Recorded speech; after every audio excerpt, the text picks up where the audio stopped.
Oh, there's so many.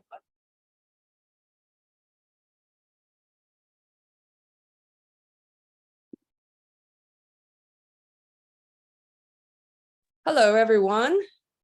Good morning, good afternoon, wherever you are located. Thank you for joining us.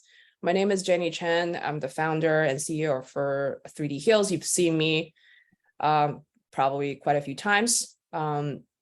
We have founded 3D Heals about 7 years ago with the intention to connect people who are very interested in innovating and using 3D printing in healthcare space. And that includes medical 3D printing, dental 3D printing, and bioprinting topics. And we have 3 missions. One is to educate everyone. So this is one of our educational effort to, dig deeper and meet the innovators of the space. And number 2 is to have some sort of networking experiences. The pandemic put a damp on that, but we're trying to revitalize that. And also, we have switched to Zoom Event Hub. So after the presentations and discussions, the 90-minute time we spend on webinar, I want to invite you to go to our networking event, which is the booth at HP booth. And here, I want to give a shout out to HP for sponsoring our webinars. Without them, these efforts will be much harder and lesser. Number 3 is I'm actively helping startups with early stage startups with fundraising from institutional investors. And there's a program called Pitch 3D. I'm happy to share a link. And if you're early stage startup founder, feel free to join and pitch to us. Now, without further ado, I want to introduce our host extraordinaire today, Brent Wright. He is pretty well known in the 3D printing prosthetics, orthotics space. And he also has his own podcast, and I'll let him speak on it a little bit. Brent also is a clinician and also a very active, I would say, founder for a nonprofit organization, right, Brent? And his work is international. He's well known, and I'm very happy and honored to have him as our host and moderator for the session today, because nobody else is better than Brent to moderate this session. So Brent, I'll let you take the stage and I'll just be the background. All right. Well, thanks, Jenny. We're really excited about this lineup today. Jenny's done a great job. Not only do we have 3 clinicians, but we've also got some people that are really well connected into the robotic space with Adil.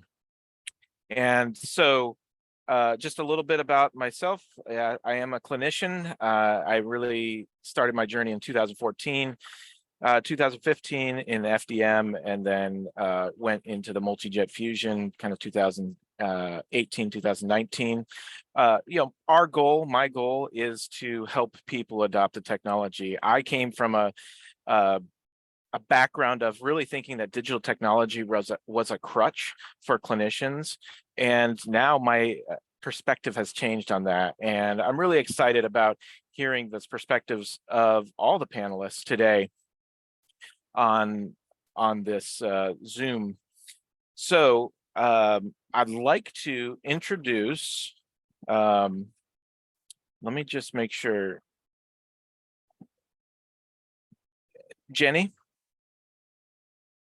Yep. Yes. Do we have everybody in the room now? Okay, let's see.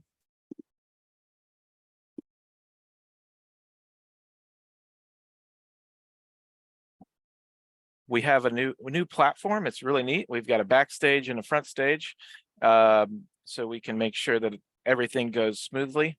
And everybody was trying out their presentations beforehand. So there we go. What's up, man? All right. Well, I'm super excited to introduce to you Dr. Adil Akhtar.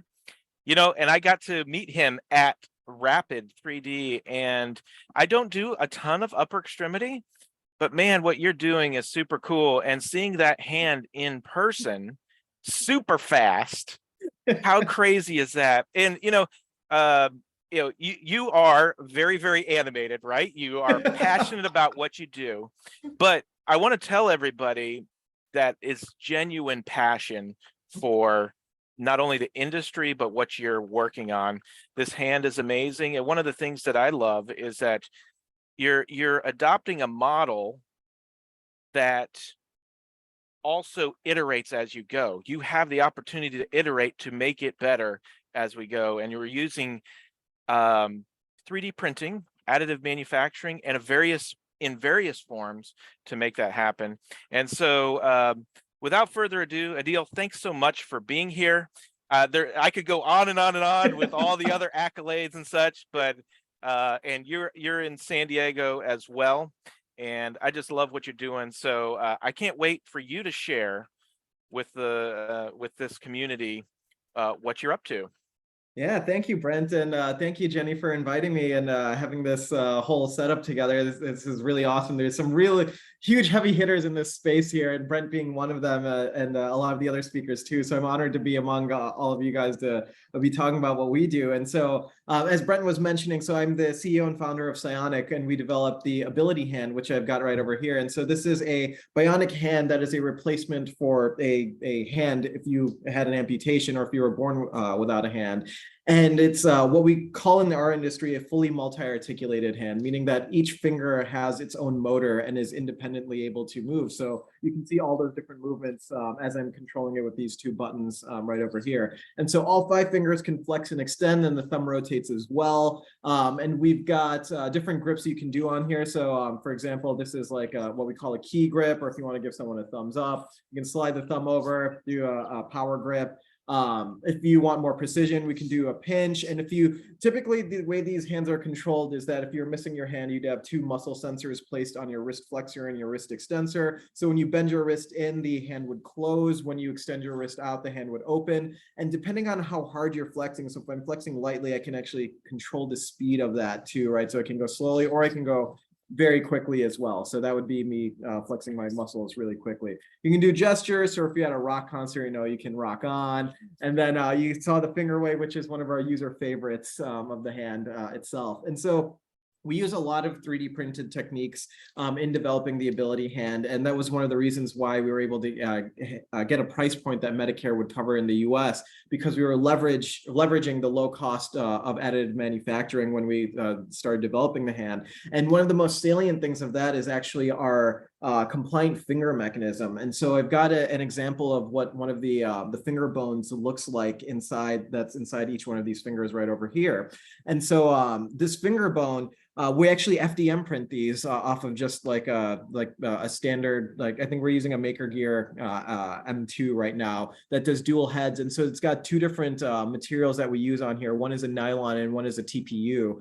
And the TPU is continuous throughout this knuckle joint that's over here. And then the nylon ends at that knuckle joint. So I can actually take this and I can smash it against the side of a table, and it survives the impact because that TPU is just super, super resilient. So I can twist it, it survives that.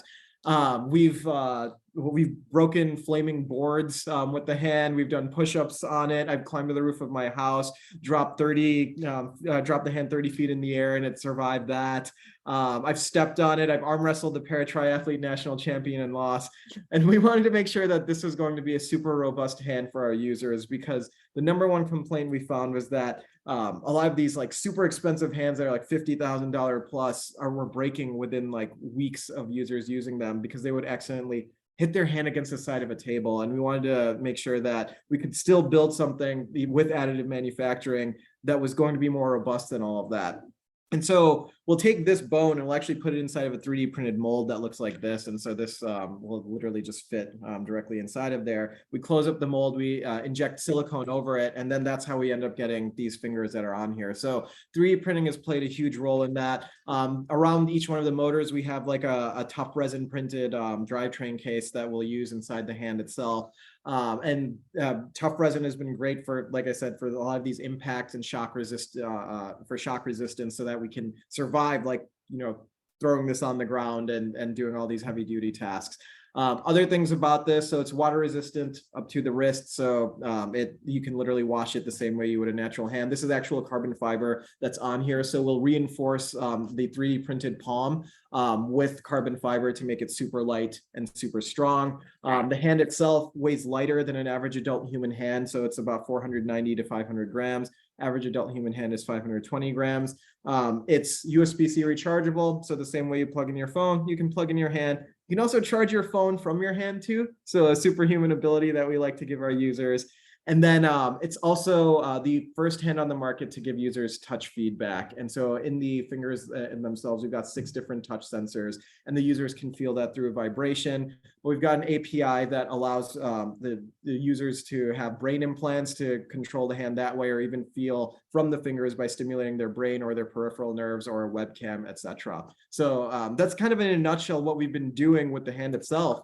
And Brent, actually, you and I have been working recently on a 3D printed socket for one of our users, and that's been a really, really cool process. Yeah, so that's been fun to, well, it's, you know, what's neat, I don't do a lot of upper extremity stuff. And I think one of the things that's been interesting to see how your hand has kind of departed from the normal side of things is the idea of the compliance of the fingers and a little bit of the touch feedback. And you are creating it so with the future in mind. So, hey, you know, we're going to have this ability to do the touching. We're going to have the ability to connect to the brain, to the nerves, to TMR, different types of surgeries. And I love that perspective. And I would say it's probably threatening to some people too, right? Because you are doing things that other people aren't, but there's a lot of good that's coming out of it. And some of the top prosthetists in the world are using the psionic hand for just those reasons, because the other high cost products are very fragile. So, but then when you come to the talking to the socket, you know, one of the things that I appreciate about you, Adil, is you know that you have to have a good fitting socket, right? Without a good fitting socket, all the rest of the stuff doesn't matter. So, I mean, you can share a little bit. I mean, we're on a journey, right? Creating this socket. We're not there yet. But what's been neat is you're in California. I'm in North Carolina. I'm actually in an RV. So, right. I'm making this stuff. And so we're emailing files back and forth. You're printing it, putting on the patient and all that. Just speak a little bit about how additive manufacturing, even on the clinical side, like the socket side, what you see as kind of the future of that. Yeah, absolutely. And actually, we've got a little surprise for you too. So I've got Ani, one of our users here, who we've been building the hand for. Hi. And so we actually, from some of our iterations that we've gone back and forth on, she's actually wearing the 3D printed socket right now, and it's actually fitting pretty nicely too. So if you want to, are you able to show it up in the camera too? So yeah, I can show it. Okay. Yeah. And so the process that we went through for this, we were using the Comb O&P app that you had suggested to us, and we took a scan of her limb. And then Brent, like in the middle of like nowhere, I feel like you were able to like do some really good magic to kind of make the meshes and then send that back to us. And then we printed it out in PETG over here. And we've just been like iterating on that design, and it's coming along pretty well. And I can really see this kind of process where we have this kind of like, you know, remote interaction where we can take a scan of a limb, and we can have a professional like yourself then give us like a perfectly shaped mold where, you know, we need to put things where cutouts where they need to go and things like that, and iterate that with a patient and a user of the hand, and then actually eventually make a definitive socket. So yeah, I'm excited to see, well, like when this is finished up and where this is going to go, because like everyone's in the thick of it. So right now, so hopefully for the viewers, you'll follow along this journey with us, and then in the next couple of weeks, you'll see what the final product is going to look like. Oh, that's great. And also let the audience know, I mean, you have a clinician on staff too, like a prosthetist on staff, and so you feel like that's an important part of all this. It's not that you're just about the robotics and the hand and all that. You are definitely about having a clinician and expertise on staff. Absolutely. And so we just hired Will Schill, who was a prosthetist, he was at the VA before and at Unlimited Tomorrow before then, which was another additive manufacturing 3D printed hand company. And it has been an incredible asset. And actually, Ani, if you want to speak to how it's been working with Will at all on this process, I'd love to hear your opinion as well. Yeah, so we got the model from you, Brent, and then it was really great because Will and I could just work together, and he knows a lot about how a socket should fit right, and like where it should fit, where it should be tight, how the elbow open should be, range of motion, all of those things. And so it was really nice because we just worked together, and I told him where it was too tight, where it was a little bit too loose, where I wanted my elbow to move a little bit more, where I wanted to be able to flex and extend a little bit more. And so that was really great. And we heated this up a little bit and made it a little bit smaller in some parts. And yeah, it's just nice to be able to do it here, right? So that's great because you sent the model, and then we were able to print it here, and then made it a little bit smaller. And and we still have a little bit more work to do, but it's fitting really well so far. So it's been good. That is great. Well, hey guys, thank you so much for sharing the story. And Adil or Ani, where can they find you if they want to know more information? Other than the 3D Heals website, I think Jenny has that pretty well connected. But if they wanted to know and they're taking notes with pen and paper, where do they need to go? Yeah, so they can go to psionic.io. So that's PSYONIC.io. And then you can find everything there and contact us through them. All right. Well, guys, thank you so much for being on. I thank you for your passion. Thank you for advocating for not only additive manufacturing, but great patient outcomes through amazing products. So thanks for being on. Thank you, Brent. All right, guys. Do we want to hold questions, Jenny, or do you want to move on? Yeah, guys, if you have questions, put it in the QA box here. Okay. We don't have any right now, but we can wait until the nenext speaker finish. Okay. Yeah. Perfect. All right. Thank you. And Chris has shown up from backstage, so this is great. Thank you so much, Chris, for being on. Chris is the clinical director for Point Designs, and he has a ton of experience in upper extremity. And what's neat is he's taken all that experience and then also added additive manufacturing in that for us to learn from. So not only do they do most of their sockets with additive manufacturing, Chris is pioneering a lot of techniques with software and automation to make their stuff not only faster, but everything to get a quicker turnaround time. He's doing a ton of really cool color stuff, but they're also printing in metal. And how cool is that? And so I really look forward to hearing from Chris on kind of what the latest is with Point Design. So without further ado, thanks, Chris, so much for being on. And I really look forward to hearing what you got for us. And thank you, Brent, for the introduction. And hi, everyone who's joining us. I'm really excited to be here to share kind of my journey and experience and also what we're doing here at Point Designs. So right now I serve as the Director of Clinical Services for Point Designs. In that capacity, I've been responsible for bringing fabrication services in-house. And so, for anyone who's on this that's not familiar with, what fabrication is, when we talk about that, we're generally talking about the actual construction of the socket portion that goes over somebody's hand. And traditionally, this is done through composites and using laminations. So different layups of carbon fiber and Kevlar and fiberglass, and it's a process that requires you to start with a positive model and then do this lamination over the top of it. Then you have to cut that lamination off of the model. You have to clean up the edges.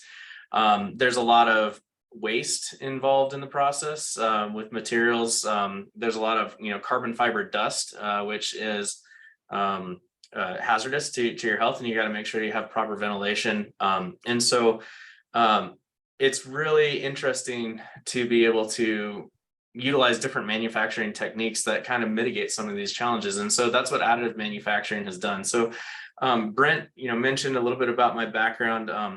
So most prosthetists spend the majority of their time taking care of individuals with lower limb loss. And I endeavored on my career to do the exact opposite. I really like working with the upper extremity. And so for the last approximately 10 years now, I've been almost exclusively seeing individuals with upper limb loss or difference. And so how does that differentiate from lower extremity? So lower extremity people are trying to walk around and get around in the world. For upper extremity, individuals are trying to interact with the world, right? And so the design requirements for a lower extremity prosthesis are a little bit different than an upper extremity prosthesis. And additive manufacturing really lends itself well to that because, once again, because the majority of people have lower extremity amputations, the manufacturers of prosthetic technology tend to develop more technology in the lower extremity space. And so as an upper extremity prosthetic specialist, I'm constantly designing and creating different, what we would call activity specific devices for patients. Things where we're really just taking sometimes a sketch on a napkin that the patient brings in and saying, this is what I want to do. This is an idea that I have. How can we create that? And historically we use traditional fabrication methods. So what did that mean? That meant grabbing the McMaster car catalog and some glue and things and prototyping this device that then you could put together. And additive manufacturing has really changed my toolbox essentially that I have available to me, which has been super beneficial. Once again, upper extremity is a smaller volume, which has also lent itself well to implementing newer additive manufacturing technologies as they become available. Because typically what happens is we get these new technologies and the machines that come out have a smaller build volume, and it's not for a while until they get scale. So one of the things that I'm really excited about that's coming online, but it still has a small build volume, is some of these silicone additive manufacturing techniques. So silicone is a really important part of upper extremity prostheses. So when we see an individual with an upper extremity amputation, we'll take an impression of their limb. I still avoid taking digital direct scans of people's limbs because the detail that I need for upper extremity is such that I just can't get that with a scanner, or excuse me, without taking an impression with my hands. And a lot of the time, I'm actually manipulating the patient's tissue as I am casting them. And so that captures that general shape that I need. And then everything beyond that, I do in a digital process. So I actually scan that socket and get my digital model that I'm going to work from. But going back to the silicone, so the very first thing that we want to make for a patient is a diagnostic socket. And so this is an example for a partial hand prosthesis. And this portion here that actually has a zipper integrated into it, this is made out of a silicone material, and we still hand manufacture that. That's something that we just haven't been able to come up with an analogous material to do. And part of that is because this is actually multiple durometers of silicone. So where it needs to be soft, we make it soft, and where it needs to be firm, we make it firm. And so being able to have multiple materials and multiple durometers throughout the manufacturing process is critical. So, as additive manufacturing matures and abilities to do that become available, then maybe we'll be able to get away from that manual portion. But then we create that socket and we digitize it, and then we're able to create this rigid portion around it. And so this is printed out of PETG. And I can print it on my FDM printer here in the office in approximately an hour and a half. So I'm printing at a 0.16 millimeter layer height, and it's not completely transparent to be able to see through, but you can still, as a prosthetist, heat it with a heat gun, modify it, manipulate it as we would with traditional materials. So PETG is a traditional material that we use in prosthetics and orthotics, but it usually comes in a flat sheet that we heat up in an oven, and then we vacuum form it over a positive model. And now I don't have to do that. I don't have that waste of extra PETG. I don't have to make a plaster model. And you can see with all the curves and trim lines on here. So if I were to try and pull a single flat sheet of plastic that's been blister formed, get wrinkles a lot of the time, and then I've got to spend a lot of tedious amount of time cutting it out. Whereas with this diagnostic socket here, I literally pull it off the printer, take off my supports, maybe take a little buffing cone to the edges really quickly, and it's done and ready to go. I'm actually even 3D printing in place the locations for my fasteners. So for me, that's also a really big advantage of additive manufacturing. Historically, when we were making upper extremity prostheses, I would always say that the last 10% of the construction takes 90% of the time. And that's because you can imagine, you know, Brent showed you some of those, Brent and Adil were talking about the various different parts and components. So a myoelectric prosthesis, like what Adil was showing, has a lot of different parts and components to it, right? And they all have to have really close fit up. And so with additive manufacturing, I have, you know, digital models of all of these components that I've you know, on my own reverse engineered a lot of the time. Calipers have been my best friend, but then I create the digital tooling that I need, and I'm able to just essentially plug and play all of my components as it comes off of the printer. There's no more extra drilling and measuring and masking with masking tape and this really long, tedious process. It as a prosthetist, it's just made my life so much better. And the level of detail that you can get. So I don't know if you can even, you might be able to make it out on here, but can you see on the camel pattern there? I actually made it so that the camel pattern has an embossed texture to it. So these are just things that you just cannot do with traditional manufacturing methods that additive manufacturing has unlocked from the design and creativity space. So it's really lent very well to upper extremity manufacturing. But I want to take a minute too to talk about our digits, because this Point Designs was one of the very first adopters of additive manufacturing and a large scale implementation into this realm of prosthetics. So we talked about lower extremity being the largest number population of individuals with amputations. And historically in the literature, that's what it said, because there's this other class of amputations that exists out there that are classified as minor amputations. And those minor amputations are anything below your wrist and toes. And if you look at the population of individuals who have these minor amputations, they actually greatly exceed the number of amputations for all other levels of amputation. And this patient population historically has been very underserved, even though they've been out there, you know, forever. Industrial accidents are terribly common, where people get their fingers or gloves stuck in a machine, and then ultimately they have the amputation of their finger. You know, if somebody loses their thumb and it's amputated here, that's 40% of the function of their hand. And it actually equates to about 8% of their whole body function just by losing one thumb. But to replicate fingers is a highly complex process. And to do that well, we needed better manufacturing methods. And so that's where we adopted additive manufacturing. So direct metal laser sintering is what we utilize. So we 3D print in titanium. These digits here are all 3D printed out of titanium. And our solution was to create a ratcheting finger mechanism that the individual can pre-position and then be able to grasp and hold onto objects. And now we started out with an initial digit that was just for full fingers, but then we know that people lose parts of their fingers. And so we came out with a partial finger, and then, you know, going back to the thumb, we now have a thumb mechanism as well. And beyond that, we've developed this new mechanism here that you can see. It's all completely 3D printed, and it allows the person to move their thumb or their prosthetic thumb back and forth, as well as to rotate it into various different positions. And so, you know, replicating that motion that our thumbs can do, and everything here, even, you know, the channels that it clicks into, those are 3D printed in place. So that's the type of precision that we can get with additive manufacturing now in metal.